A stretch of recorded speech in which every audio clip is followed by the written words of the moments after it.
Saya teringat dengan sebuah kisah, ini luar biasa. Orang yang sedekah, berinfak bukan orang kaya loh teman-teman sekalian. Banyak orang kaya yang juga kikir. Orang yang berinfak, orang yang bersedekah adalah orang-orang yang mau, bukan orang-orang yang mampu. Betul nggak? Bahkan orang miskin pun bisa sedekah kalau mau. Orang mampu pun nggak sedekah kalau nggak mau. Betul nggak? Ada sebuah kisah sahabatnya Rasul di zaman dulu, namanya Sya'ban. Saya suka sekali kisah ini. Perkara dengan sedekah, berkaitan dengan sedekah, saya suka menceritakan kisah ini. Sya'ban itu adalah sahabat yang selalu sholat 5 waktu di masjid.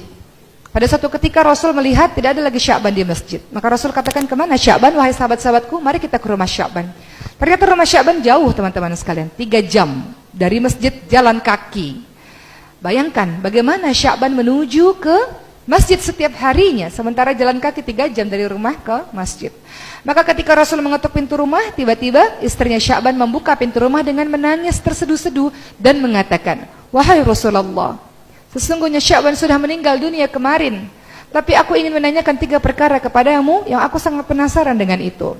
Detik-detik wafatnya Sya'ban, Sya'ban mengatakan 3 hal. Yang pertama, kenapa enggak lebih jauh?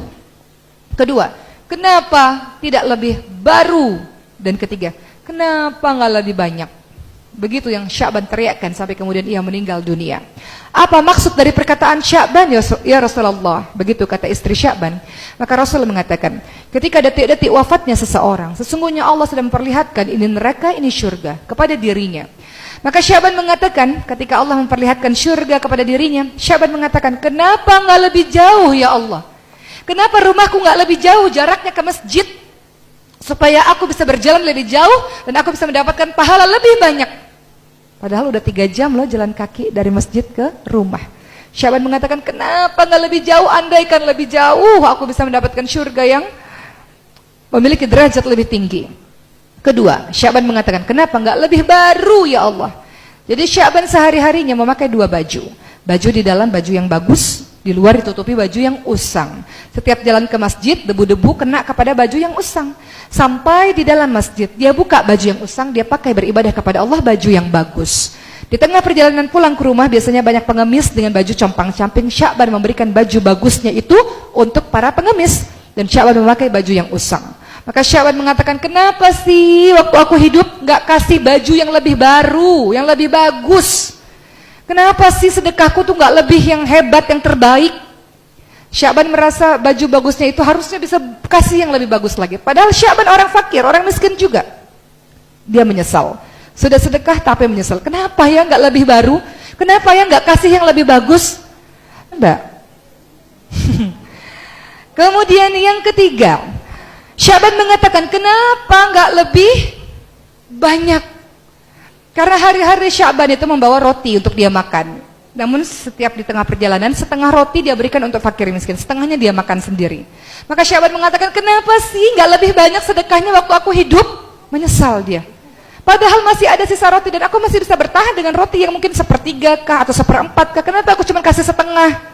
Jadi Sya'ban sangat menyesal dengan sedekah yang dia berikan teman-teman sekalian, merasa belum maksimal dengan sedekahnya. Maka begitulah penyesalan orang-orang yang kemudian kembali kepada Allah. Teman-teman perhatikan surah Al-Munafiqun ayat 10. Wa anfiqu mimma razaqnakum min qabli ayati ahadakumul maut fayaqul rabbi laula akhartani ila ajalin qarib fa asaddaqu wa akum minas shalihin. Orang-orang yang mati itu teman-teman sekalian, dalam surah Al-Munafiqun ayat 10, minta sama Allah, ya Allah, kenapa sih gak tunda kematian saya dikit lagi ya Allah, supaya saya bisa sedekah ya Allah. Perhatikan dan tadaburi ayat tersebut supaya kita termotivasi untuk terus setiap harinya bersedekah di jalan Allah. Karena orang-orang yang mati minta sama Allah, tunda kematian saya ya Allah supaya saya bisa sedekah. Yang dia minta sedekah loh teman-teman sekalian. Dia bukan minta pergi haji, dia nggak minta sholat, dia minta supaya saya bisa sedekah ya Allah. Karena sedekah atau infak adalah hal yang paling mudah, gampang, betul? Sedekah itu nggak harus ada uang 1 miliar kok harus sedekah, nggak harus ada uang 1 juta sedekah, berapapun yang kita mampu. Barang apapun yang kita miliki, yang kita bisa memberikan manfaat kepada orang, sedekah, berbuat kebaikan kepada siapa saja. Jadi, untuk menjadi hamba Allah yang ditolong oleh Allah dan dimasukkan oleh Allah ke syurga Allah adalah tolong hamba Allah lain. Berinfak kepada sesama manusia, maka Allah akan berinfak kepadamu. Begitu kan bunyi hadisnya? Berinfaklah dan Allah akan berinfak kepadamu.